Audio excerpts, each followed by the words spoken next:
Le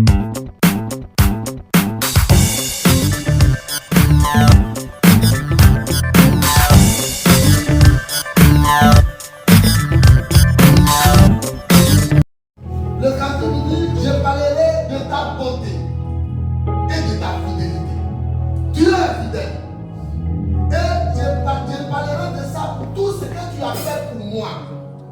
Moi, je ne sais pas ce que Dieu a fait pour toi. Et toi, tu ne sais pas ce que Dieu a fait pour moi. Alors, ce que Dieu a fait pour toi, tu vas le proclamer. Et lui dire merci Seigneur, merci de m'avoir fait ça pour moi. Tu as fait beaucoup. Mais il y a des choses dans notre vie qui nous marquent. Et ça, on oublie ça, on n'oublie pas ça dans la vie. Il y a des choses qu'un homme te fait, tu ne peux pas donner, mais tu ne peux jamais oublier. Donc ce que Dieu a fait pour toi, et tu ne peux jamais oublier ça, ouvre ta bouche et ton cœur. Et dis à Dieu, Seigneur, tu as fait ça pour moi, et je te rends toute la gloire. Prions ensemble. Dieu de le Père, Dieu que j'aime tant, Dieu qui m'a tant aimé. Oh Seigneur, ce que tu as fait pour moi, qui me maintient au milieu de votre église, qui me maintient auprès de toi.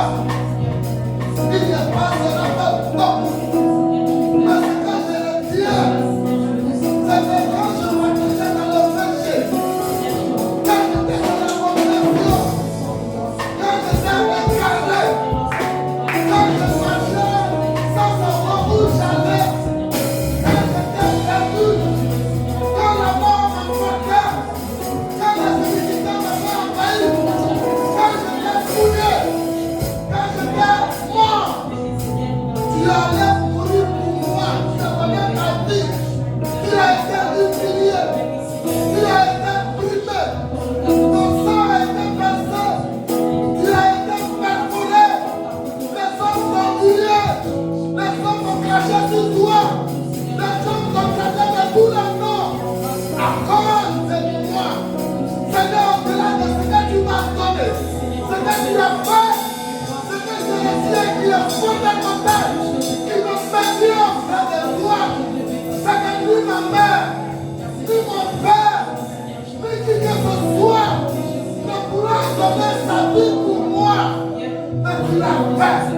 Seigneur, c'est ce que je veux proclamer au sein de ton église, car tout ce que tu as fait clairement, je te dis merci, mais ce qui me tient à cœur, c'est que tu as donné ta vie, c'est que tu as donné ton sang, c'est que tu as été frappé, toi qui es roi, on t'a déshabillé devant les hommes, humilié, rejeté, méprisé, homme de douleur, qui était à la croix, fouetté par les hommes.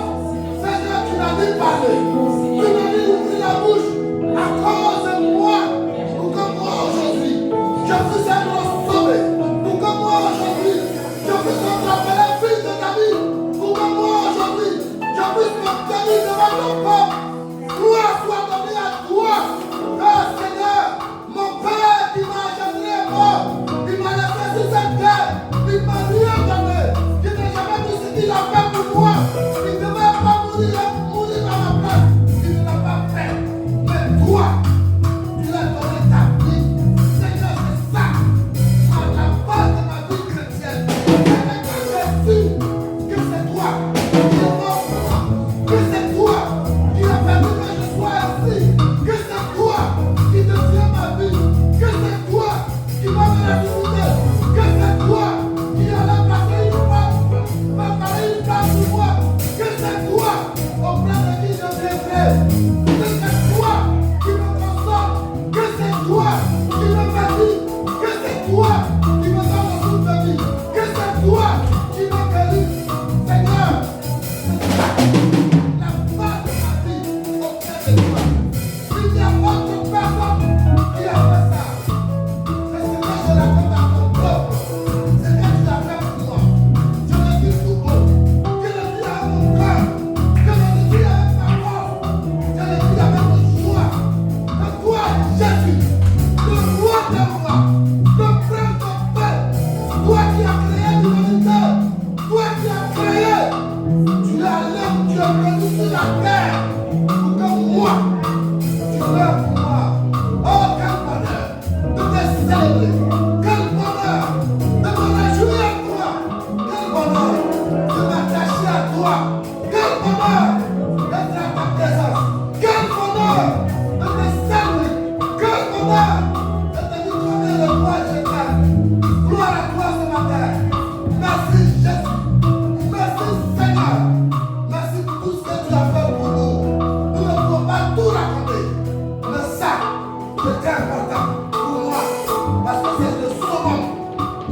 as fait pour moi, donné ta vie, mourir pour nous, blessé pour nous, humilié pour nous, rejeté pour nous, jusqu'à t'appeler homme de douleur. Toi qui dois pas faire. Merci Jésus. Merci pour ça. Merci pour ce grand sacrifice. Merci pour ce que tu as fait. Merci Seigneur. Merci, je te remercie. Oh, je ne cesserai de te dire merci. Merci pour ça. Merci pour ton sang qui a coulé pour toi, pour moi. Merci pour ton église. Merci Seigneur. Je te remercie.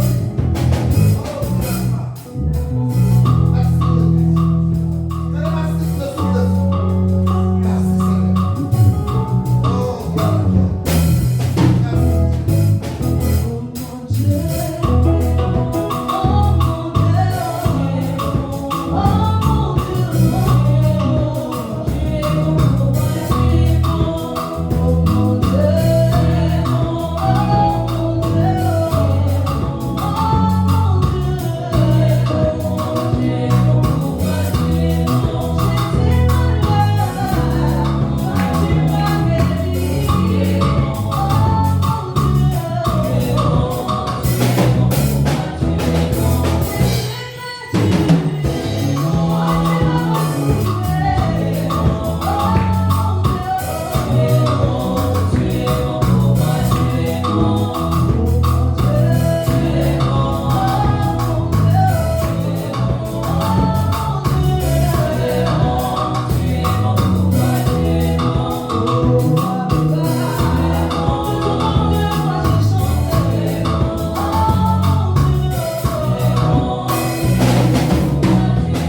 Bible dit là où 2, 3 sont assemblés en son nom, et nous sommes plus de 3. Nous allons accueillir, nous allons inviter, accueillir le Saint-Esprit dans notre vie, car il est déjà au milieu de nous.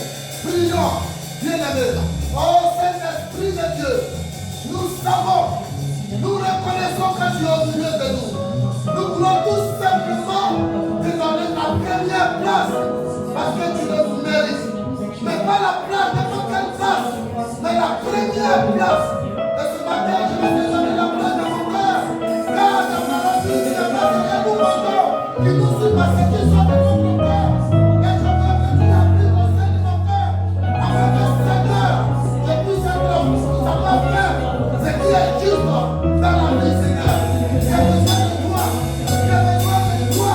J'ai besoin de toi. Notre vie a besoin de toi. Notre maison a besoin de toi. Notre mari a besoin de toi. Nous avons besoin de toi. Nous avons besoin de toi. Et nous avons besoin de toi. Nous qui es puissant.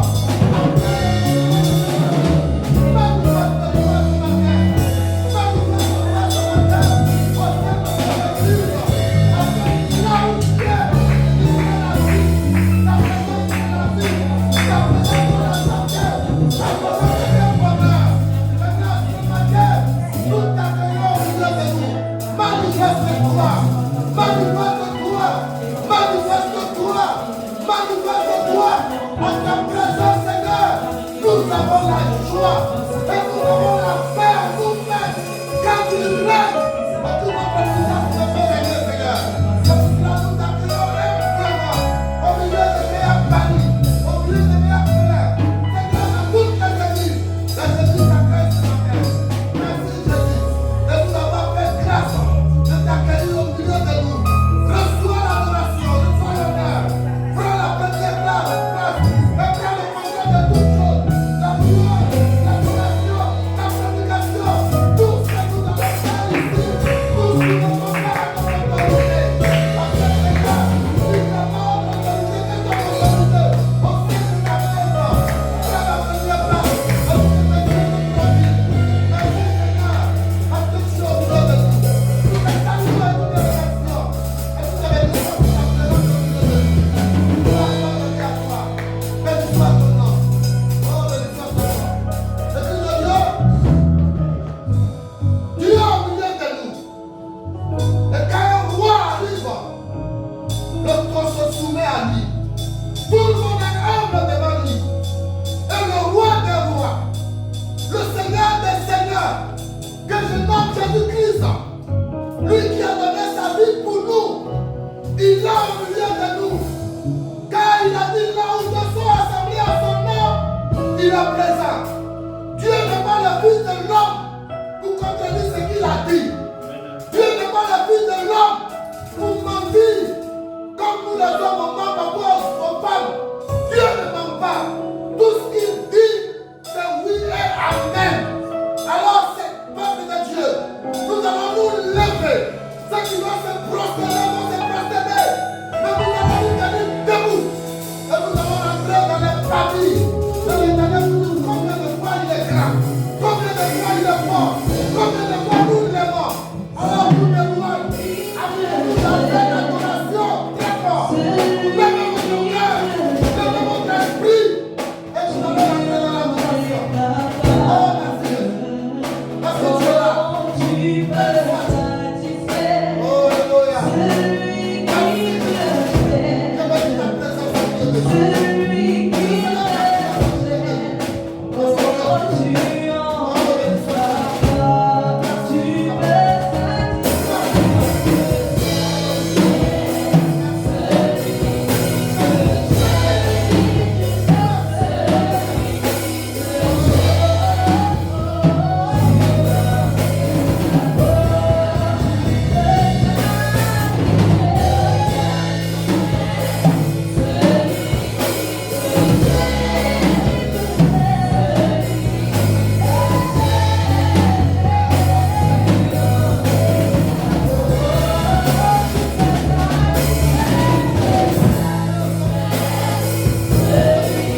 de Dieu.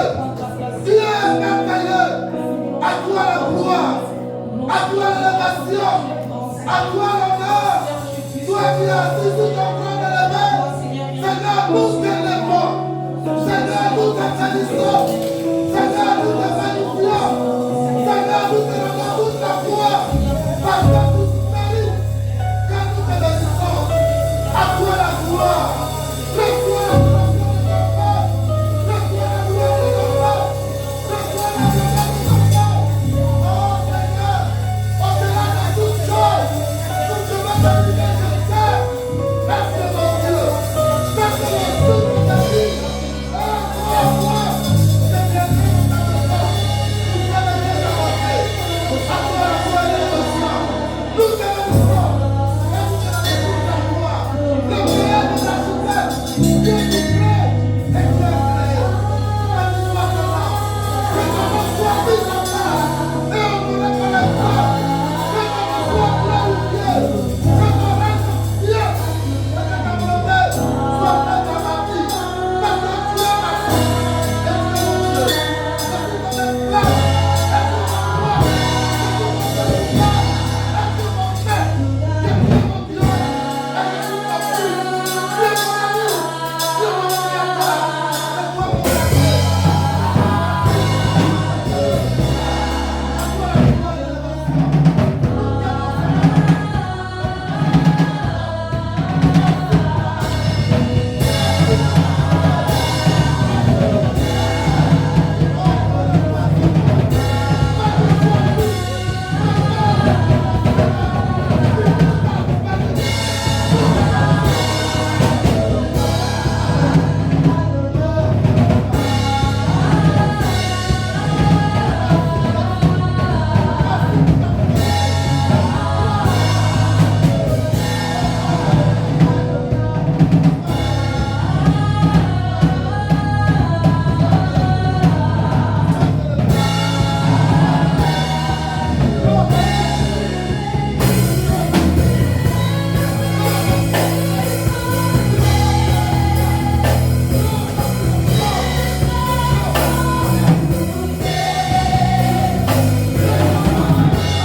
J'aimerais que l'Église me fasse une minute de silence.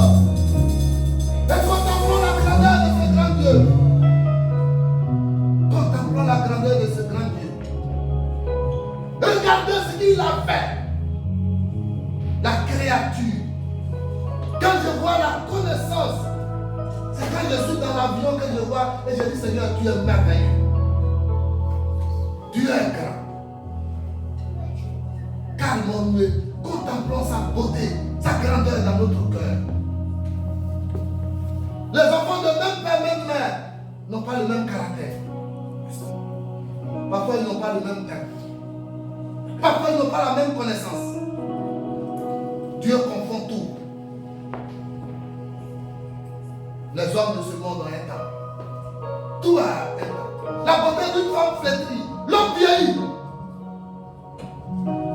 Mais les générations passent.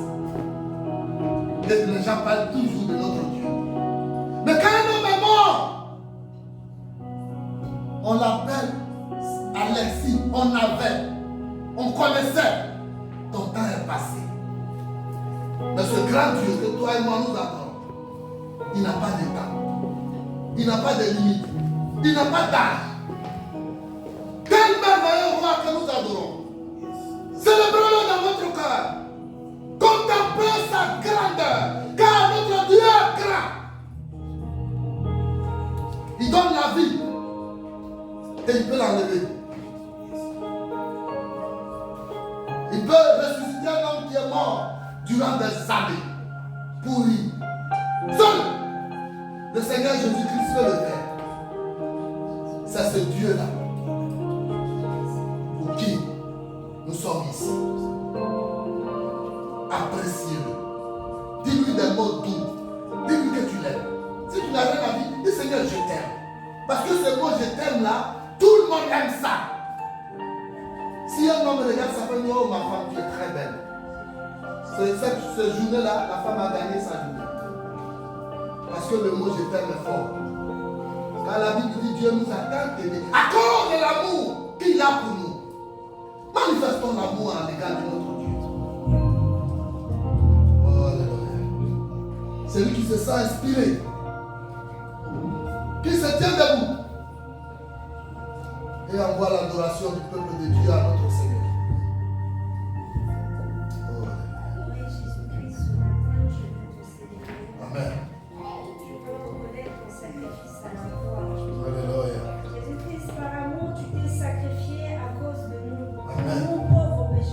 Oui.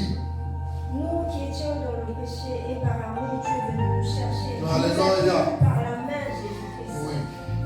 Oh Jésus, je me souviens de Paul, de Saul, sur le chemin de la persécution. Tu n'as pas vu à ce qu'il était en train d'aller faire, Jésus. Par amour, tu t'es révélé à lui. Et il est devenu ce qu'il est devenu à cause de Paul. Jésus-Christ, qui es-tu, ô Seigneur? Je me souviens encore de ce voleur crucifié. Tu n'as pas vu à ce qu'il était voleur. Par amour, tu l'as pris avec toi. Alléluia. Il t'a dit, souviens-toi de moi. Tu as dit, aujourd'hui même, tu es avec moi. Et tu l'as fait par amour. Voilà pourquoi ce matin, Jésus-Christ veut dire que tu es le Seigneur de notre vie. Amen. Tu es le Seigneur de cette église. Alléluia. Reçois toute la gloire. Amen. Reçois toute la gloire à cause de ton sacrifice. Amen. Et la parole dit que tu es assis à la droite du Père en train d'intercéder. Oh Jésus, quel amour. Reçois la gloire. Amen. Reçois toute la gloire. Amen. Béni sois-tu, Père. Amen. Alléluia. Que le peuple de Dieu dise Amen. Acclamons le Seigneur.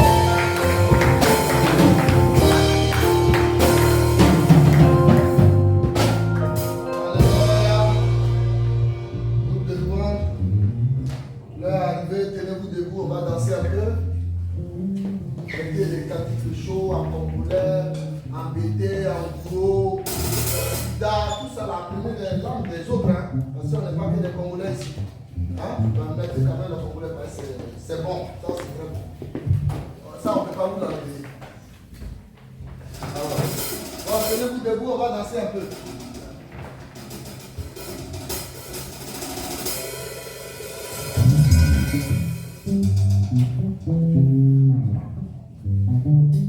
Alléluia.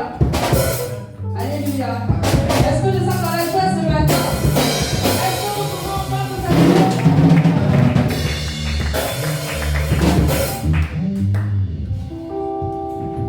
Est-ce que nous sommes dans la joie ce matin? Amen. Est-ce que nous pouvons nous lever, nous mettre debout afin de pouvoir célébrer notre Dieu? La Bible dit que Dieu sait jouir de la louange. Et aujourd'hui, nous allons Amen.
C'est le sang. Quand ils sont nés ici, vous voyez les faces là. On dirait ceux du pays. On ne peut pas aller enlever ça. Nous-mêmes, on s'efforce. Mais moi, quand je vois le pasteur, il n'a pas besoin de trop se fatiguer. Ça y est là. Ça y est là. Non. Que Dieu la bénisse. Amen. On remercie Dieu pour notre pasteur qui nous a donné. En tout cas, même quand tu n'as pas envie de danser, mais il va te faire danser. Oh. Nous bénissons le nom de l'Éternel. Toutes choses dans une fin. Nous avons dansé, nous avons transpiré. L'heure est arrivée où nous allons écouter la parole de Dieu. J'aimerais que nous baissons la tête. Je vais prier. Notre Père, notre Dieu, nous te bénissons et nous te rendons toute la gloire. Tu as créé toutes choses et toutes choses à son commencement et sa fin. L'heure est arrivée où nous allons t'écouter. Ta parole est vie, elle est source de vie. Elle nous conseille, elle nous éduque. Elle nous redresse, elle parle à notre cœur. Elle nous bénit. L'heure est arrivée où ton serviteur va venir parler en ton nom. Nous prions en ton nom d'utiliser sa bouche, ses gestes, son corps pour édifier ton église.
Toi qui es Dieu, Seigneur, tu sondes le cœur et tu sondes le rein. Toi, Seigneur, qui connais les besoins de chacun. Je me présente maintenant, Seigneur, devant ce peuple. Que je sois seulement ton interprète, Seigneur. Que c'est toi qui leur parlera au travers de ma bouche. Tu es le Dieu qui répond, Seigneur. Tu es le Dieu aussi qui agit. Et que tout ce qui peut venir, Seigneur, nous perturber ou déranger, Seigneur, soit loin de nous au nom puissant de Jésus. Et nous te bénissons, Seigneur, pour ce moment. Honneur, gloire et louange à toi. Nous savons, Seigneur, que c'est ta parole. Tu l'as inspirée par esprit, Seigneur. C'est par esprit aussi, Seigneur, que nous pouvons, Seigneur, l'expliquer. Et j'ai besoin, Seigneur, de ton esprit. Dirige, conduis et veille, Seigneur, sur ta parole. À ton nom, Père, nous te prions et nous disons Amen. Amen. Est-ce qu'on peut acclamer le Seigneur? Est-ce que nous pouvons nous asseoir? Pendant que nous nous asseyons, est-ce que nous pouvons dire bonjour à ton frère qui est à côté? Tu lui dis bonjour. Est-ce que tu peux prendre les nouvelles, dis-lui comment il va? Je sais que quand nous sommes arrivés, chacun venait à son tour. On n'a pas eu l'occasion de se dire bonjour. Mais il est important de dire bonjour.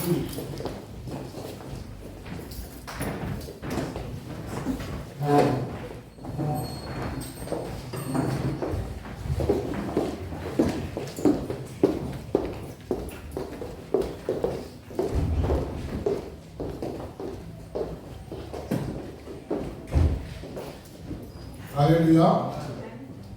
Que le Seigneur soit loué.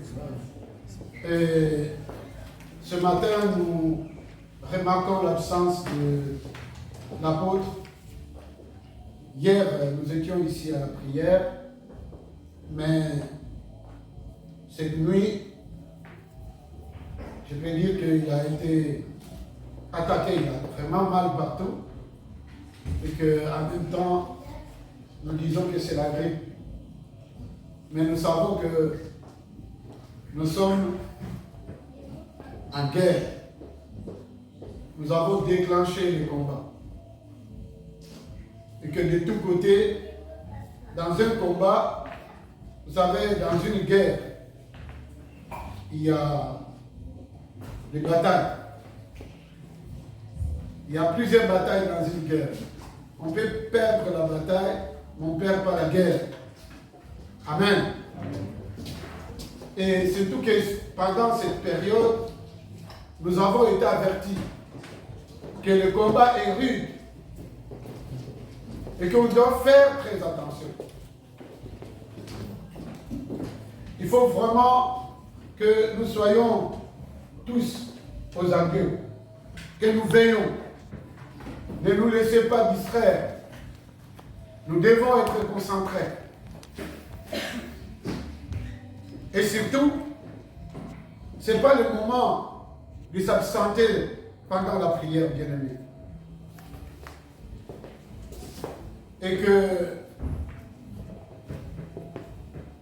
à un certain moment, nous allons prendre un temps de prière. Nous allons prier pour l'apôtre qui est menacé par la grippe. Nous allons prier aussi pour tous ceux qui sont malades au milieu de nous. Nous avons commencé un thème très important sur le combat spirituel. Et ce message est suivi d'un moment de prière et de jeûne. Ce moment doit nous sembler un peu long. Vous savez que nous avons fait qu'une semaine. Mais si vous regardez dans votre corps, vous sentez comme si vous avez fait un mois.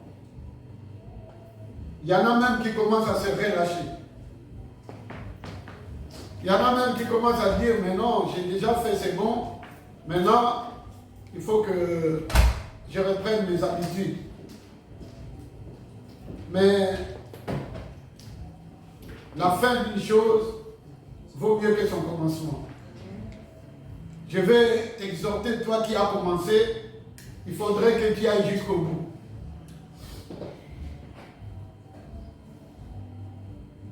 La victoire de Jésus n'était pas à Jérusalem. Mais la victoire de Jésus était sur le mont, au sommet de la montagne de Golgotha. Et pour arriver au sommet, il a fallu un parcours. Et le parcours n'était pas facile. Le parcours était rude. Mais Jésus n'a pas cédé. Et je vais exhorter quelqu'un ce matin. Peu importe ce que tu peux souffrir dans la chair, mais tu ne cèdes pas. La victoire est au bout. Alléluia. Amen. Ce n'est pas un combat par chaos, mais c'est un combat au point. Pour ceux qui suivent la boxe, alors ils savent de quoi je suis en train de parler. Puisque le chaos, on peut vaincre dès le premier round. Mais quand on dit c'est au point, ceux qui sont arrivés jusqu'au dernier round. Et c'est là qu'ils ont compté, ils ont vu le vainqueur. C'est pourquoi la Bible nous parle de la persévérance. Beaucoup ont commencé. Mais seulement ceux qui ont persévéré, c'est ceux-là qui seront sauvés. Alors j'exhorte encore ceux qui ont commencé de ne pas céder, de ne pas arrêter, mais de continuer jusqu'au bout. Et il est important, bien aimé, quand on décrète, par exemple, des prières dans l'église, il est important de participer. Les prières individuelles sont importantes, mais aussi les prières collectives. Parce que Dieu, dans la Bible, si vous lisez bien, vous allez voir que Dieu parfois inspirait le peuple de Dieu de décréter un jeûne pour tout le peuple, pour une situation quelconque. Et il décrétait le jeûne. Dans certains endroits, il disait même que même les enfants devaient jeûner. C'est pourquoi, bien aimé, il est important. Je sais que nous faisons nos prières individuelles. Je sais que nous jeûnons individuellement. Mais quand l'Église décrète, obéissons. Parce que je le répète, l'obéissance vaut mieux que le sacrifice. Abraham, le père de la foi, il a obéi. Et Dieu, il nous parle toujours au travers de ses serviteurs. Et quand un serviteur, il prend une initiative, il ne prend pas de ses propres grés, mais c'est parce que il a prié pour une situation et que Dieu lui met à cœur de pouvoir prendre une initiative. Et si on vous associe dans cette initiative, vous devez, c'est un droit, vous devez, c'est une obligation, vous devez suivre. Parce que Dieu qui a initié cela, il sait ce que nous devons avoir à la fin. Mais je vous dis que pendant que nous sommes en train de prier, pendant que nous sommes en train de jeûner, beaucoup de gens, ils ont toujours l'habitude de croire que pour être délivré, il faut absolument que tu tombes quelque part, il faut absolument que tu roules par terre, il faut absolument que tu vomisses, il faut absolument que tu fasses un geste quelconque. Mais, je vous assure, il y a les délivrances aussi qui se passent dans la douceur. Il y a les délivrances qui se passent sans que tu te rendes compte. Mais je suis en train de te dire que Dieu est en train de faire des choses extraordinaires dans nos vies. Dieu est en train de nous délivrer de certaines situations. Dieu est en train de faire des choses que nous lui demandons. Dieu est en train de réveiller cette église. Alléluia. Amen. Dieu est en train de réveiller cette église. Amen. Dieu est en train de restaurer cette église. Amen. Et Dieu est en train de faire la croissance numérique de cette église. Amen. Quand Dieu travaille, l'homme parfois ne voit pas. Mais Dieu travaille de sa manière. Et quand Dieu va exploser, l'homme est débordé.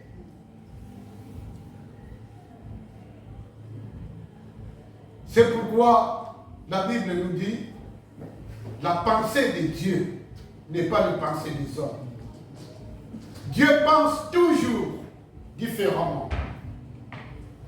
Et j'ai dit hier à l'exhortation, pour ceux qui étaient là, que Dieu a un calendrier pour accomplir ses promesses. Dieu a donné la promesse à Abraham. Dieu a dit à Abraham que toi, tu seras grand. Et tu seras même une source de bénédiction pour tout le peuple. Ta postérité, personne ne peut le compter. C'est comme les étoiles. C'est comme le sable, les grains du sable. Et Abraham a pris cette promesse de Dieu.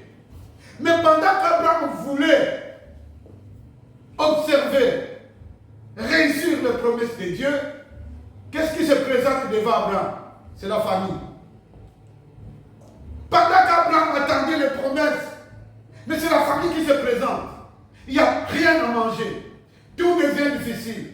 Et à cause de la famine, au lieu qu'Abraham continue dans le chemin de Dieu, voici qu'Abraham se détourne, il va maintenant en Égypte. Et le retour d'Abraham en Égypte a été toujours sans conséquences. Nous connaissons les conséquences jusqu'à aujourd'hui. Nous vivons ces conséquences entre Israël et les Palestiniens. Bien-aimés, ne t'éloigne jamais du chemin de Dieu à cause d'une telle ou telle autre difficulté. Les promesses de Dieu sont oui et amen à la gloire de Dieu. Est-ce qu'on peut acclamer? Amen.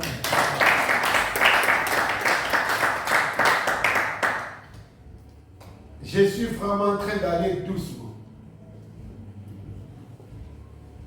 Et vous savez que ça sera peut-être une exhortation. Parce que l'enseignement, c'est l'apôtre qui est en train de nous donner cet enseignement de combat. Mais pour ne pas m'éloigner de cet ordre d'idées, pour ne pas que vous perdiez dans cet enseignement, je vais seulement aller un peu dans ce sens. Mais aujourd'hui, je parlerai de la délivrance.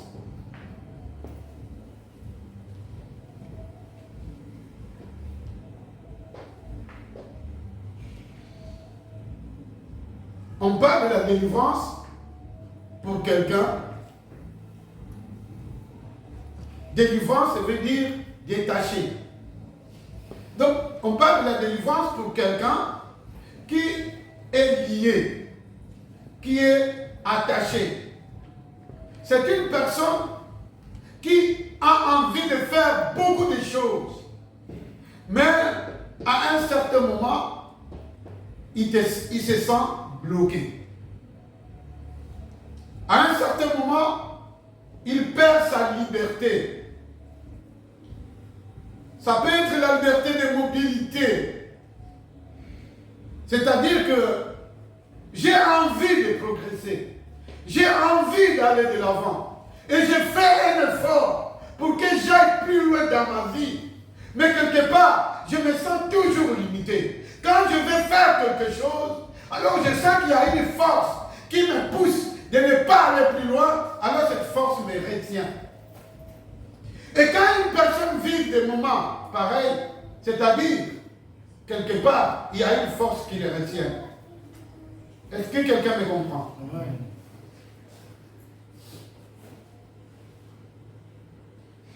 Cela veut dire, tu fais plus d'efforts que tu devais en faire normalement. Mais malgré tous tes efforts, mais quelquefois, tu te sens toujours bloqué. Et cela ne date pas de maintenant. Cela date toujours parfois de ta famille. Dans ta famille, il y a des gens vraiment qui peut-être étaient très intelligents, qui pouvaient aller très bien même dans leurs études, mais à un certain moment, ils se sont sentis bloqués. Et cela descend toujours d'une génération à une autre. Alors qu'on se pose des questions. Mais qu'est-ce qui fait cela? Vous savez, bien aimé en médecine. Bon, je ne suis pas médecin, mais par curiosité, parfois je lis. Et je discute parfois avec le médecin. Alors le médecin, ils disent, quand quelqu'un est malade, le diagnostic est très important.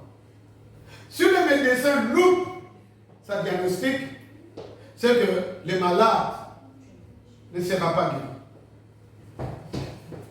Mais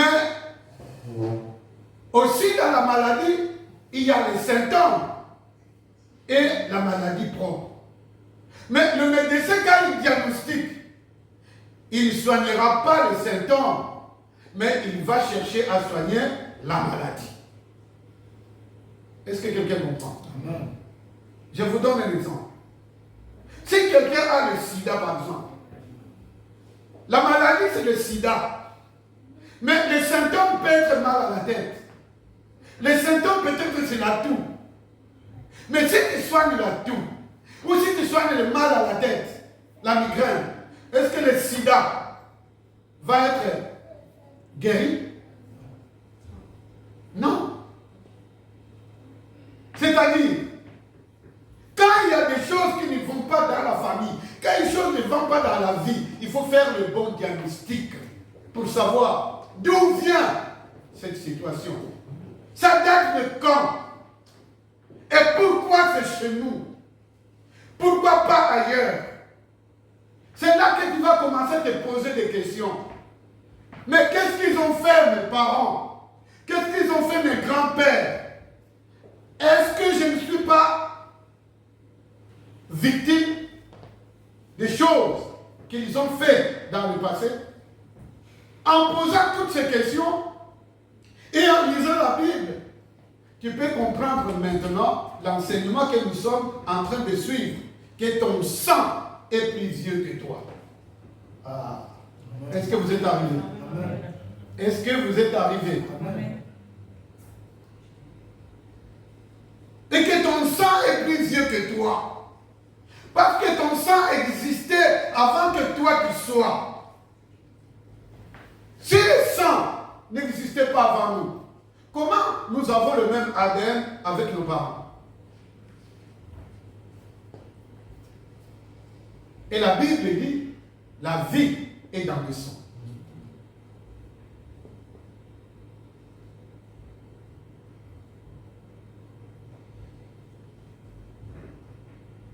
Alléluia l'église. Est-ce que vous comprenez? Amen. La vie est dans le sang. Quand j'ai vu à la télé, il y a les enfants qui se disputaient pour la paternité. Il fallait qu'ils cherchent maintenant l'ADN des parents pour voir s'ils étaient réellement. Et maintenant même, pour les femmes qui font du borderline, hein? Amen. Pour les femmes qui font du borderline. Maintenant, vous savez qu'il y a maintenant le moyen de savoir si cet enfant appartient à son papa ou on l'a pris ailleurs. C'est toujours les examens du sang. Quand on examine le sang, et vite fait on va remarquer que l'enfant n'a pas le sang de son père. Et ils vont dire que cet enfant vient de quelque part. Le sang. Et qu'il faut savoir que ton sang est plus vieux que toi. Ton sang existait avant toi. Parce que ton sang est venu de tes arrière-grands-parents, c'est venu de tes arrière-grands-pères, c'est descendu à tes parents, et puis maintenant toi qui as le sang, le même sang qu'il va le léguer à tes enfants, à tes petits-fils, c'est le même sang. Alors, et la plupart des alliances, ce sont des alliances du sang. Et la plupart des pactes, on le fait toujours avec le sang. Je me souviens encore quand nous on était encore très très jeunes, vers 10, 12 ans, et quand on allait encore chercher des petites filles. Des fois, qu'est-ce qu'on disait? Ah, si tu m'aimes, il faut couper maintenant, on va boire ton sang. On faisait de l'alliance sans le savoir. On buvait le sang d'une petite fille, et la petite fille aussi buvait ton sang. Mais à la fin de compte, on ne s'est même pas marié. Mais c'était l'ignorance. Et dans cette ignorance, on se transmettait des choses sans le savoir.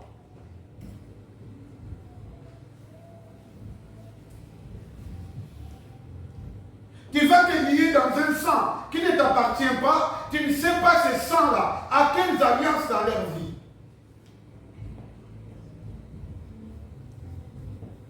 Le sang.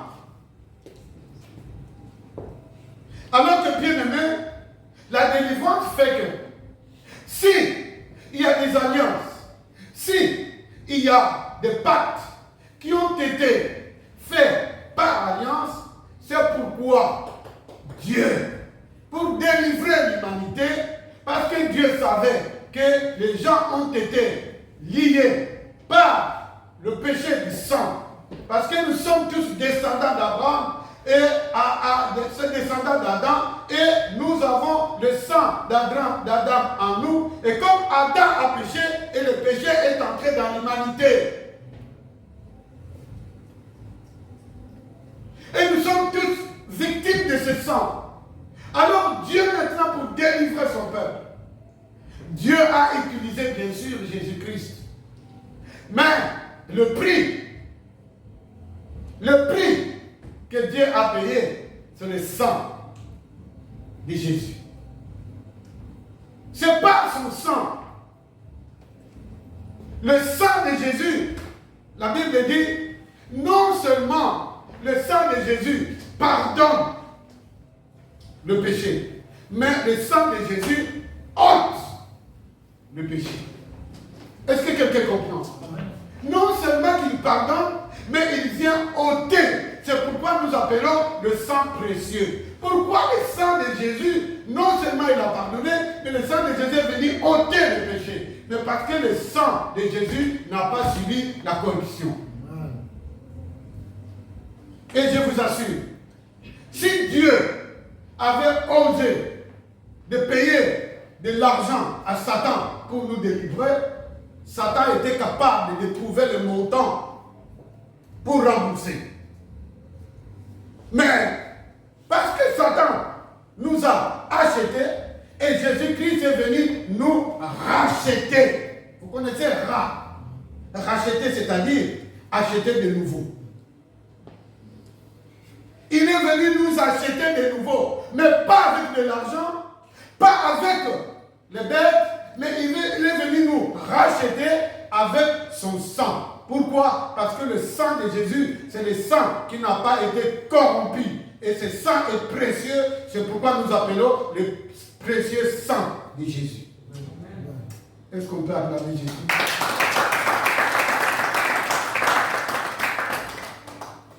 Et maintenant, qu'est-ce que la Bible dit? Désormais, il n'y a donc maintenant aucune condamnation pour ceux qui sont en Jésus. La condamnation de nos arrière-grands-pères, de nos parents, n'existe plus si nous sommes en Jésus. Et le problème, c'est d'être en Jésus. Alors là, bien-aimé, ouvre bien les oreilles. Le fait de prêcher ne veut pas dire que tu es en Jésus. Le fait de chanter ne veut pas dire que tu es en Jésus. Le fait de venir à l'église ne veut pas dire que tu es en Jésus. Mais être en Jésus, ça veut dire accepter et donner sa vie entièrement à Jésus-Christ, notre Seigneur et Sauveur. Amen. Cela ne passera que par la foi. Il faut que toi, tu te décides. Ce n'est pas parce que non, moi, mes parents étaient chrétiens, mon père était pasteur, automatiquement je suis enseigneur. C'est faux. Tu peux vraiment naître dans la maison des vers, mais tu es païen. Tu peux naître dans ma maison comme mes enfants, mais ils sont païens. Quand on te dit que tu es païen, ce n'est pas une injure. Païen, c'est-à-dire, c'est quelqu'un qui ne connaît pas Dieu, qui ne vit pas selon les règles de Dieu, qui vit selon sa façon. Mais être en Dieu, ça veut dire, c'est un jour, tu faisais ta vie, tu marchais comme tu voulais, mais un jour tu t'es décidé. Tu as dit, Seigneur, maintenant, je t'appelle. Viens dans mon cœur. Et je veux maintenant que tu me conduises, que je marche dans ta vérité. Maintenant, la référence de ta vie vient maintenant les Écritures. C'est pourquoi Paul dit à Timothée, toute écriture est inspirée de Dieu, utile pour convaincre, pour enseigner, pour... Hein? Vous ne lisez pas. Enseigner. Corriger. Pardon? Bon. Vous lisez? Alors qui peut me lire quel verset? Je sais que c'est le livre de Timothée, mais c'est quel Timothée? Il y en a deux, hein? C'est quel Timothée? Alors? 2 Timothée 3,16. Amen. 2 Timothée 3, 7. Merci frère Michaud. Beaucoup qui sont là, ils ne lisent pas. Écoute, la Bible, ce ne sont pas des fleurs. Il ne faut pas décorer votre bibliothèque avec la Bible. La Bible, il faut la lire. Parce que cette parole est inspirée de Dieu. Nous allons lire. 1 Timothée, c'est 1 ou 2? 2 Timothée 3, 16. Quelqu'un peut lire rapidement. 2 Timothée 3, 16. Toute écriture est inspirée de Dieu et utile pour enseigner, pour convaincre, pour corriger, pour instruire dans la justice. Amen. Amen. Et les 17? Afin que l'homme de Dieu soit accompli et propre à toute bonne œuvre. Ah. Afin que l'homme soit accompli et propre à toute bonne œuvre. Vous voyez bien aimé? Donc quand tu reçois Jésus comme Seigneur et Sauveur, maintenant la Bible devient maintenant ton livre de référence. Et tu dois marcher selon la Bible. Et quand tu marches selon la Bible, c'est là que tu vas commencer à marcher selon l'Esprit. Et quand tu marches selon l'Esprit, alors tu n'accompliras pas les désirs de la chair. Et les désirs de la chair sont manifestes. Nous connaissons toute la liste. Je ne peux pas énumérer ici. Maintenant, c'est toi de savoir. Si vraiment tu as Jésus-Christ en toi comme Seigneur et Sauveur, est-ce que tu marches selon la chair ou tu marches selon l'Esprit? Car les œuvres de l'Esprit sont. On commence, l'œuvre de l'Esprit est. On commence par l'amour, la paix, la joie, la bénignité, la tempérance. Et que la Bible dit que même la nature n'est pas contre ces choses. Maintenant, toi, si tu as reçu Jésus comme Seigneur et Sauveur, maintenant compare ta marche. Est-ce que tu marches dans l'esprit ou tu marches dans la chair? Beaucoup qui se disent chrétiens, la différence c'est avec les autres, et peut-être dimanche ils vont à l'église, mais les autres parce que samedi ils étaient en boîte, alors ils étaient fatigués pour aller à l'église. Mais si tu regardes leur façon de parler, leur façon d'être, leur façon de s'habiller, leur façon, c'est pareil. En quoi maintenant tu es différent? Or, la Bible dit, il n'y a pas de rapport entre les païens et les chrétiens. Je commence par là. C'est choquant? Oui, oui. Ça peut choquer. Mais tu dois être différent des païens.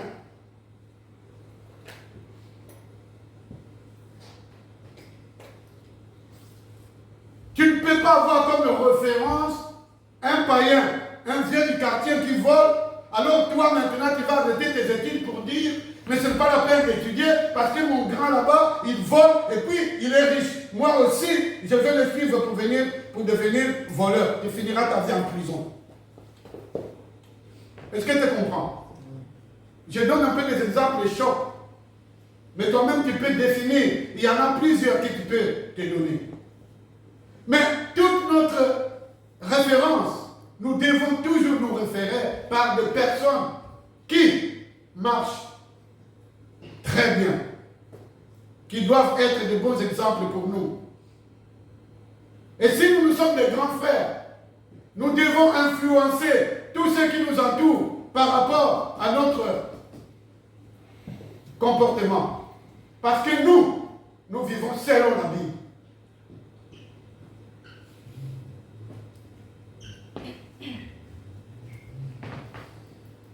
Alléluia.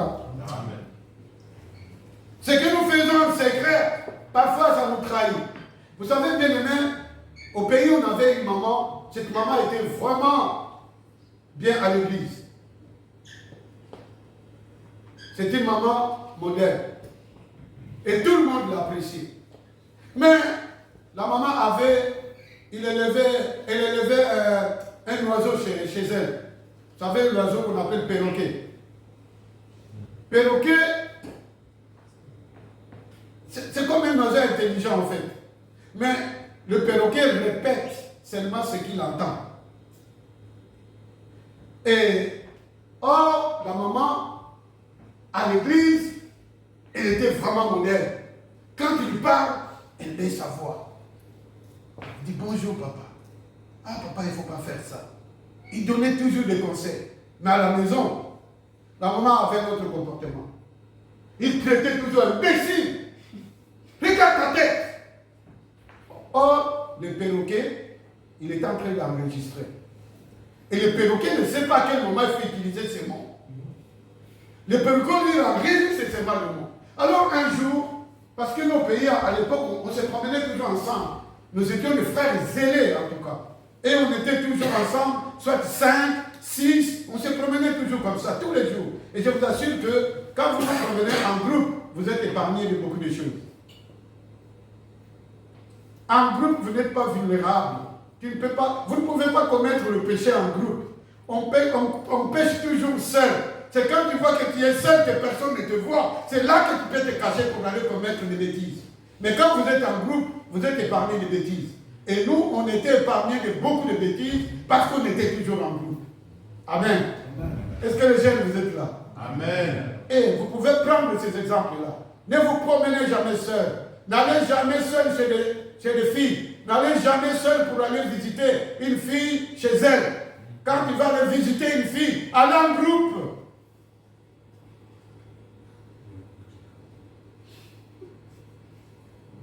Est-ce que quelqu'un comprend? Et nous, on se promenait toujours en groupe. Alors, ce jour-là, on arrive. Dès qu'on ouvre la parcelle, parce que la dame avait un peu de moyens, sa parcelle était clôturée, il y avait la porte. On a sonné, ils ont ouvert la porte. Dès que nous avons fait seulement les pas pour rentrer, nous avons entendu les corbeaux. Imbécile! Oh! Grosse tête! Maman Nayo! Oh! Alors la maman me tient et dit, mais regarde cet oiseau, il est vraiment impoli. Hein? Nous avons dit, maman, ce n'est pas l'oiseau qui est impoli, c'est toi qui es impoli. Parce que l'oiseau, il est en train seulement de répéter ce que toi, tu as l'habitude de prononcer quand nous ne sommes pas là. Et l'oiseau maintenant t'a accusé. Bien aimé, Ça, ce n'est pas un bon modèle pour la vie chrétienne. Mais si nous voulons bien aimer, notre vie chrétienne doit influencer notre entourage par notre comportement, par notre façon d'être, par nos paroles. Il faut que les gens maintenant, puisque Jésus a dit, vous êtes le sel de la terre. Vous êtes les sels. Dans la nourriture, s'il n'y a pas de sel, la nourriture ne sera pas bonne. Quand vous allez au restaurant, vous ne voyez pas qu'on met toujours un peu de sel sur la table. Parce que si tu sens que dans la nourriture est fade, tu peux toujours rajouter un peu de sel. Et vous êtes le sel de la terre. Vous êtes le sel dans votre famille. Vous êtes le sel dans votre travail. Vous êtes le sel à l'école. Vous êtes le sel dans votre maison. Vous êtes le sel dans votre quartier. Il faut que les gens qui vous regardent, les sels donnent soif. Les sels, quand tu manges beaucoup de sel, va essayer de manger la mourue, le macaya. Tu verras que tu auras toujours soif de boire. Pourquoi? Parce que le sel donne de soif. Quand tu as mangé le sel, tu dois avoir soif. Et la Bible dit que les chrétiens, ils doivent donner soif. Et que les gens qui vous regardent, ils voient le comportement, ils voient ta façon d'être. Les gens, sans que tu leur parles de Jésus, les gens s'approchent de toi. Ah, vraiment, j'aimerais être souvent avec toi. Même les parents, ils vont envoyer leurs enfants. Je veux que tu sois toujours avec lui.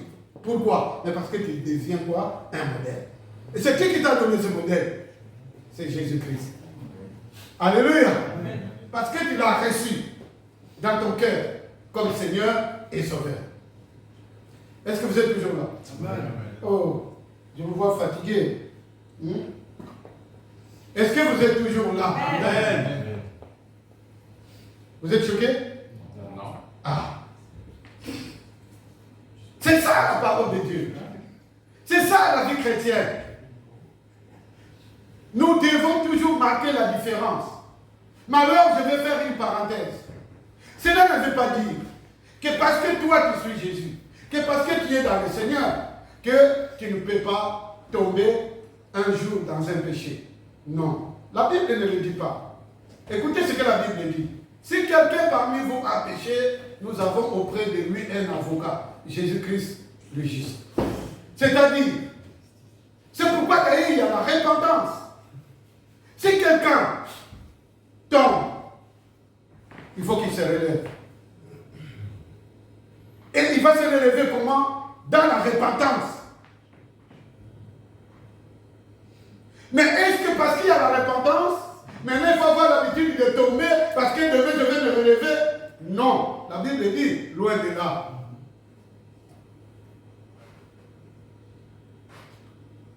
La repentance en un, c'est de reconnaître le mal que tu as fait. De deux, c'est de regretter profondément ce mal. C'est-à-dire que tu regrettes d'avoir fait. Et la repentance finit par prendre la décision de ne plus jamais recommencer. C'est ces trois mots qui font repentance. Reconnaître, regretter, et puis maintenant prendre la décision de ne plus jamais commencer. Et si tu fais ça chaque jour, c'est-à-dire chaque jour tu vas laisser tomber un péché, tu vas laisser tomber un péché, tu vas laisser tomber un péché, et qu'un jour tu finiras maintenant par être vraiment tout près de Dieu, tout près de Jésus-Christ, et que Jésus-Christ va être ton ami fidèle et tendre. C'est là maintenant que tu vas commencer à chanter. Tu vas commencer à chanter maintenant, Jésus mon ami fidèle et tendre. Pourquoi? Mais parce que pas à pas, tu t'es approché. Mais combien de chrétiens qui, ils sont seulement chrétiens parce qu'ils viennent à l'église, parce que la Bible même, ils ne lisent pas. Alors si tu ne lis pas la Bible, tu vas me dire que tu pries. Et quand tu pries, tu dis quoi? Qu'est-ce qui te donne maintenant la force de prier? C'est celui qui lit, qui a toujours des paroles pour prier. Amen.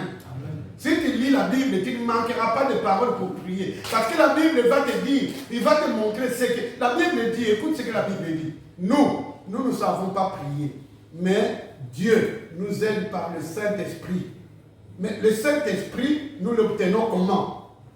C'est quand tu médites la parole de Dieu, l'Esprit de Dieu entre en toi. Maintenant, quand tu te mets à prier, tu verras que le Saint-Esprit te rappelle maintenant toutes les paroles que tu as lues.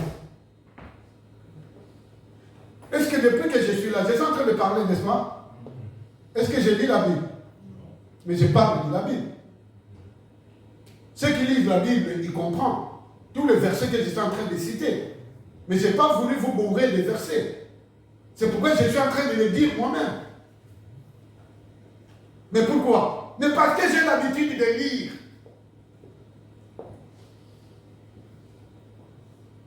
J'ai l'habitude de lire la Bible. Et la Bible maintenant coule en moi.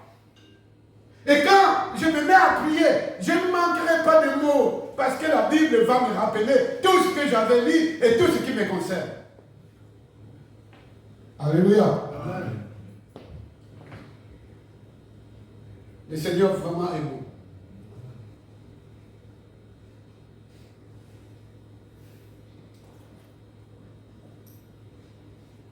J'aimerais dire à quelqu'un, si tu n'as jamais pris la décision que Jésus-Christ, que toi tu invites Jésus personnellement, Jésus on n'invite pas d'ensemble. Il ne faut pas dire que oui, nous tous nous allons recevoir Jésus, nous tous nous appartenons à Dieu, nous sommes tous des enfants de Dieu. Ce n'est pas ça. L'enfant de Dieu, on le devient. On ne naît pas enfant de Dieu. Il ne faut pas dire que je suis né enfant de Dieu. Jamais. Même si tu es né dans l'église, même ta naissance est passée dans une église, tu n'es pas enfant de Dieu. Mais l'enfant de Dieu, il faut le devenir. C'est ce que la Bible dit. À tous ceux qui l'ont reçu, à ceux qui croient en son nom, il leur a donné le pouvoir de devenir enfants de Dieu. Lesquels sont nés, non de la chair ni du sang, mais de l'esprit. Il faut être né de l'esprit. Et pour être né de l'esprit, il faut que toi-même tu décides. Est-ce que tu as déjà pris la décision? Est-ce qu'un jour, tu te dis vraiment, bon Seigneur, moi, je veux, maintenant je suis. Est-ce que cela t'est-il arrivé? Ou bien tu ne l'as jamais fait? Mais si tu ne l'as jamais fait, il n'est pas trop tard, bien aimé, pour changer. Il n'est pas trop tard pour prendre de bonnes décisions. Aujourd'hui, je me présente devant toi. Et je parle de la part de Dieu. Je ne te raconte pas ma vie. Je ne te parle pas de ce que je suis. Mais je te parle de celui qui est mort, ressuscité. Celui-là qui est venu nous sauver. Lui qui n'a pas péché, mais il est mort à cause de notre péché. C'est lui qui est devenu péché à notre place. Il a pris toutes nos malédictions. C'est pourquoi même, il pouvait bien mourir ailleurs, mais il est parti mourir sur la croix. Pourquoi? Mais parce qu'il est écrit, Christ a dit, quiconque est pendu au bois. Jésus a pris toutes les malédictions. Et ces malédictions, il a amené avec lui sur la croix. Pourquoi il a pris nos malédictions? C'est pour qu'en lui, nous soyons bénis. Amen. Ah, vous êtes les bénis de Dieu ce matin. Amen. Si vraiment vous êtes en Jésus, je vous assure que vous êtes les bénis. Amen. Mais si vous n'êtes pas en Jésus, il n'est pas trop tard. Il suffit seulement que toi, tu prennes une décision. Ça ne dépend pas de celui qui est à côté. Ça ne dépend même pas de ton frère. Beaucoup de gens, avant de prendre une décision très importante pour sa vie, ils regardent les autres pour dire, ah, qu'est-ce qu'ils diront? Depuis longtemps, ils me voient venir à l'église. Ils vont croire que j'étais toujours païen. Ça ne concerne pas tout le monde. C'est entre toi et Dieu. Alléluia. Alléluia. Amen. Oh, alléluia. Amen. Allez, si vous êtes là, allez, je vais voir vos mains. Je vais voir vos mains. Je vais terminer pour vous dire. Je vais vous raconter une petite histoire. Cette petite histoire, je l'ai lue dans un livre. Dans un village, il y avait une campagne d'évangélisation. Et que monde. Parce qu'ils ont entendu que c'est un grand prédicateur qui est venu des États-Unis qui devait prêcher. Alors qu'avec ces prédicateurs, il se faisait des miracles, les aveugles couvraient leur vue, les paralytiques marchaient. Vous ne l'avez pas vu. Mais nous avons vu ça. Avec des prédicateurs comme des Till Osborne, des Maël Chevda, des Roger Houtman, des Maurice Rouleau. Nous avons vu toutes ces choses, nous. Beaucoup de prédicateurs qui ont défilé, des Américains. Et Dieu les utilisait puissamment. Alors ce jour-là, il y avait une campagne d'évangélisation. Et les gens sont venus nombreux de toutes parts pour venir écouter la parole. Maintenant, il y avait un jeune homme. Et ce jeune homme, il avait sa moto. Vous savez, les jeunes hommes étaient passionnés de moto. D'ailleurs, c'est maintenant que j'ai changé le préjugé que j'avais des motards. À l'époque, vous savez, il n'y a pas longtemps, moi je pensais toujours que les motards, ce sont des assassins, des brigands. Donc, parce que dans les films, on voyait toujours qu'un motard, pour commettre des crimes, il était toujours sur la moto. Et moi, quand je voyais les motos, je disais, mais il est criminel, ce monsieur. Alors, quelqu'un m'a expliqué, il a dit, non, la moto, c'est une passion. De la même façon que toi, tu aimes la voiture, quelqu'un d'autre aime la moto, ainsi de suite. J'ai dit, oh, donc moi, j'ai traité ces gens-là des assassins, je croyais qu'ils étaient des voyous. Il dit, non, les motos même coûtent cher. Et j'ai regardé la télé, j'ai vu une moto de nouvelle génération qui est en train d'être fabriquée chez les Français électriques. Ces motos coûtent 1 million. Vous comprenez? 1 million 100% électrique. Et ces motos, ils peuvent voler. J'ai dit, 1 million? Là, c'est pour Mbappé. Messi, Ronaldo, nous, pour l'instant, on va regarder ça seulement dans la vie. Que Dieu nous aide. Amen. Alléluia. Amen. 1 million d'euros. Alors le monsieur, le jeune, il était passionné de moto. Il avait sa moto. Et comme il avait sa moto, alors il avait une très belle petite fille qui était sa petite copine. Parce que les jeunes, ils ont toujours des petites copines. Mais je te dis, en Jésus-Christ, il n'y a pas de petites copines. Et si tu es en Jésus et que tu es avec des petites copines, oh, tu es à côté de la plaque.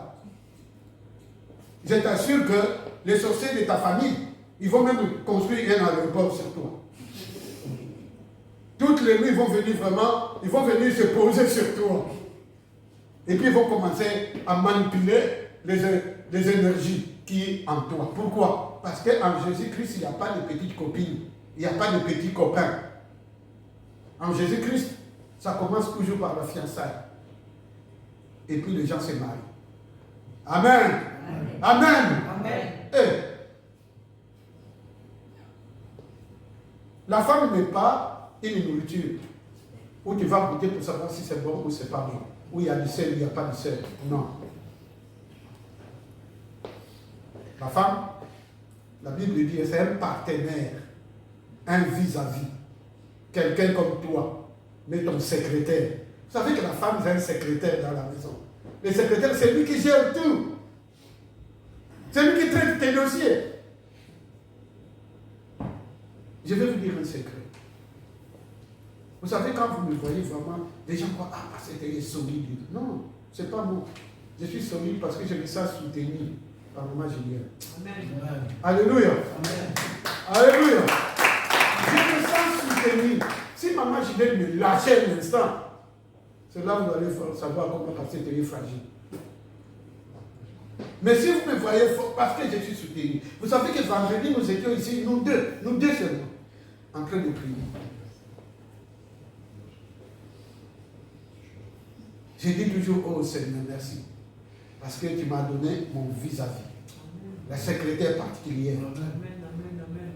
Avec qui j'ai beaucoup de respect pour elle. Amen. Alors c'est un exemple que je donne aux jeunes.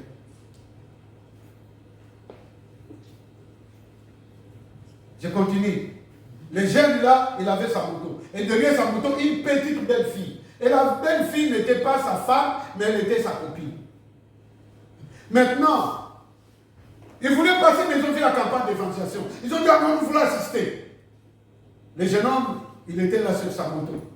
Et la jeune fille était derrière. Le prédicateur a commencé à prêcher. Le prédicateur a parlé. Les jeunes hommes étaient touchés par le message. Ce jour-là, il a dit, oh là là, mais tout ce que j'ai fait là, mais le chemin de l'enfer est ouvert pour moi. Le prédicateur a dit, bon, si quelqu'un se sent touché, qu'il lève seulement sa main. Le jeune homme a levé son doigt. La fille qui était derrière lui dit, tu es fou toi, mais qu'est-ce que tu fais là? Tu fais quoi? Il regarde. Mais tu es malade. Qu'est-ce que tu fais? Il dit, mais oui, mais je suis touché. Et alors? Bah oui, mais tu veux passer des heures accomplis pour toi? Et moi alors? Et le jeune homme était dans l'embarras. Parce qu'il devait faire un choix.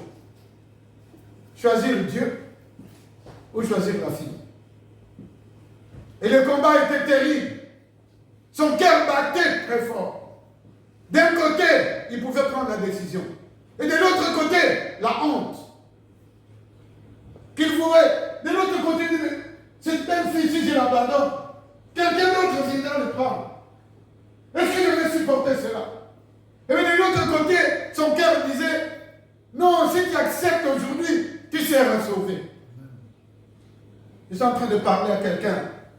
Là où tu es maintenant, ton cœur bat à l'heure. 50 à l'heure. Ton cœur bat 100 à l'heure. Et si tu ne fais pas attention, ça va lâcher. Mais avant que ton cœur lâche, écoute bien la suite. Avant que ton cœur lâche, suis bien la suite. Et ce jour-là, le jeune homme lui dit, maintenant le prédicateur dit, tous ceux qui ont levé la main, allez, avancez. Parce qu'on va prier pour vous. Pour que Jésus vienne dans votre cœur. Qu'il soit votre Seigneur et Sauveur. Et à partir de maintenant, Jésus va vous conduire. Le jeune homme, il veut quitter la moto. La jeune fille lui dit, mais où vas-tu? Arrête! Tu es fou. Et maintenant, toutes les promesses que tu m'as faites, tu vas dire quoi? Et le jeune homme, il a regardé. Le jeune homme, au lieu d'écouter la voix de Dieu, il a écouté la voix de la jeune fille. Il a démarré sa moto. Ils sont partis. Et devant eux, il y avait ce qu'on appelle un carrefour. Chez nous, on appelle le rond-point. Et comme il a quitté en vitesse, parce qu'il devait tirer l'attention de tous, et que les gens le voient et le regardent, que lui, il a une belle moto, et il a une belle fille, et que maintenant, il ne veut pas écouter la voix de Dieu, et que lui, il veut partir. Il est parti à toute vitesse. Il arrive maintenant au carrefour. Il a pris le virage. En prenant le virage, la moto a dérapé. Et quand la moto a dérapé, le jeune homme a quitté la moto. Il a tourné plusieurs fois. Et quand il a atterri, c'était fini pour lui. Le jeune homme est mort sur place. Maintenant, la question que je vais vous poser. Où est-ce qu'il est allé, ce vieux? Au ciel ou en enfer? Ah, je ne vous entends pas. En enfer. En enfer, à cause de qui? La femme. Parce qu'il a suivi. Ah, parce qu'il a suivi la voix de la femme. Je ne sais pas quelle voix qui est en train de te parler. Peut-être que ce n'est pas une femme qui est à côté de toi, ou un homme. Mais il y a une voix qui te parle. Ne fais pas ça. N'écoute pas. Mais c'est à toi de choisir. Vous savez, bien aimé, la vie ne t'appartient pas. Tu es venu, tu es arrivé, il dit très bien. Je te le souhaite que tu rentres aussi très bien. Amen. Mais je te dis que tout peut arriver. L'occasion t'est donnée maintenant. Et si tu rentres, et que maintenant tu loupes cette occasion, et que quelque chose t'arrive, Où seras-tu demain?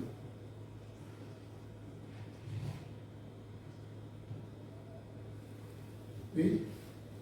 Tu seras au ciel. Amen. Où seras-tu demain? Alors, je veux te demander, si vraiment tu as une décision à prendre, cette décision est très importante pour ta vie. C'est aujourd'hui ou jamais. Tu vas montrer ton droit. Je vais t'aider dans la prière pour que Jésus-Christ vienne. Montre seulement ton droit. Ne perds de personne. Non. Ça t'appartient à toi. Ici, il n'y a personne.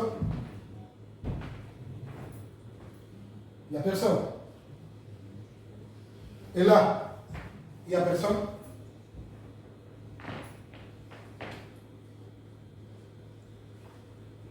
Je vais m'arrêter par là.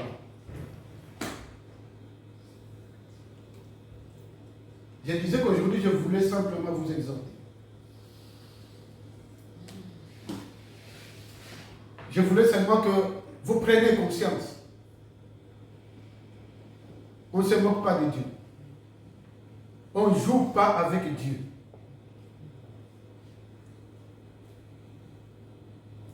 Alors, je vais demander à tout le monde maintenant de se lever.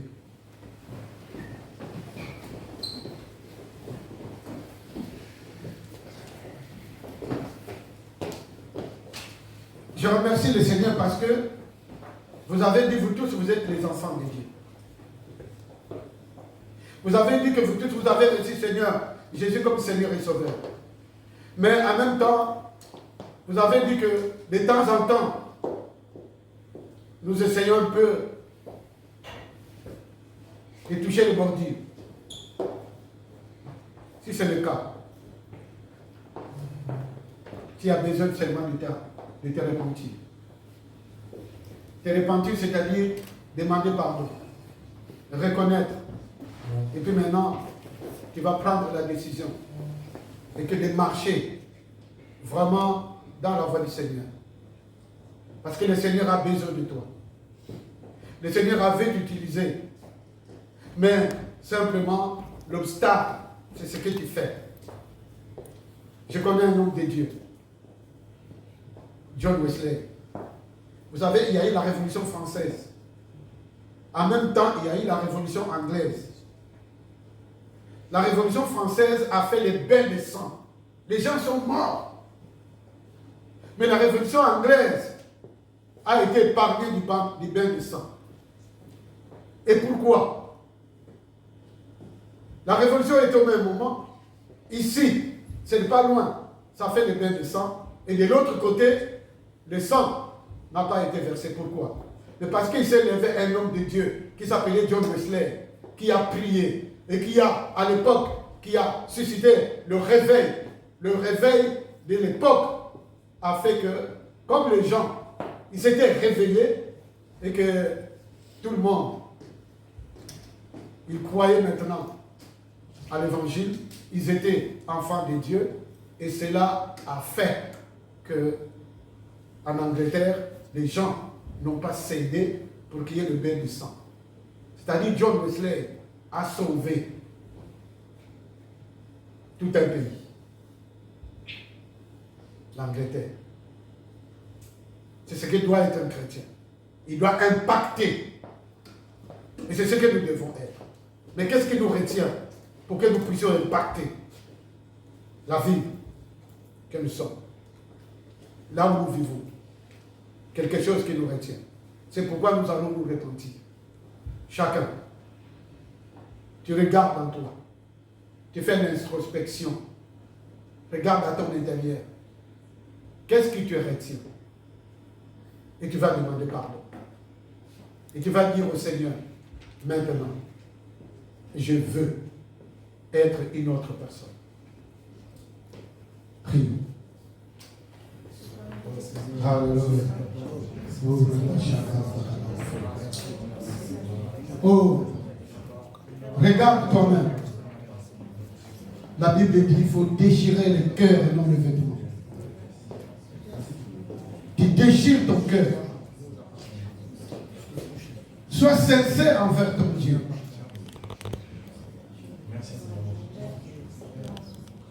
Écoutez. Tout ce que tu fais, Dieu le voit et le sait. Parce que, Seigneur, je me suis levé pour parler de toi. Tu le sais, Seigneur, que ce n'était pas prévu. Mais je sais qu'il n'y a pas d'hasard. Ce que tu as voulu pour aujourd'hui, Seigneur, c'est ce qui a été dit. C'est toi qui connais les cœurs. C'est toi qui connais aussi notre présent. Tu connais aussi, Seigneur, notre futur. Et tu sais pourquoi tu devais dire ces choses aujourd'hui. Je te remercie, Seigneur.